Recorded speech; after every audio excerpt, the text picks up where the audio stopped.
Lajmeve do të ndalemi në hapësirën e intervistës ku do të diskutojmë mbi atë se çfarë po vijon të zhvillohet nga dita në ditë në kryeqytet. Dhe këtu flasim pikërisht për protestën e cila nisi në fakt në atë të quajturën revolucioni i flamingove, por tani më me sa duket është ndërruar në një lëvizje e cila gjithnjë më shumë po pasurohet sa i takon kërkesave të saj, por edhe mënyrës dhe strategjive të përdorura. Ndërkohë unë kam kënaqësinë që të kemi në një lidhje të drejtë për drejtë për të diskutuar mbi atë se çfarë ka ndodhur deri tani dhe cilat janë projeksionet në fakt për të ardhmen e kësaj lëvizje.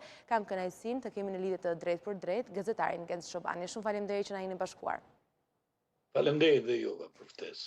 Zoti Çobani, fillimisht ju si po e shihni të gjithë këtë aktivizim të qytetarëve, të protestuesve dhe të mjaft grupeve në fakt të cilët gjithashtu janë përfshirë në këtë protestë, qofshin ata aktivistë, qofshin të një përkatësie politike ose jo. Në gjykimin tuaj, e gjitha në tërësi si lexohet? Siç e thatë dhe ju vetë, është thjesht një protestë, thjesht, në kuptim kur them thjesht e them thojse, sepse vetë fjala protestë është shumë madhështore. Domethënë aq më tepër duke patur parasysh atë që thatë po ju bëj referencë gjithmonë që janë përfshirë shumë grupe.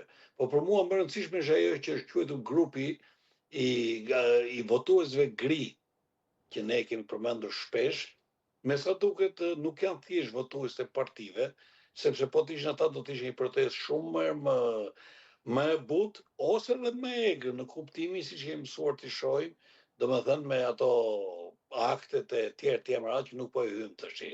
Pra është një protestë me të vërtetë domethënë nuk jam i pari që po e them, e kanë thënë shumë të tjerë, qofshin kolegë të mi apo edhe njerëz në përmeme të ndryshme, që është protesta ndoshta më e bukur që është bërë pas asaj të kundër armëve kimike në mos gaboj, në para 2-13 vjetësh.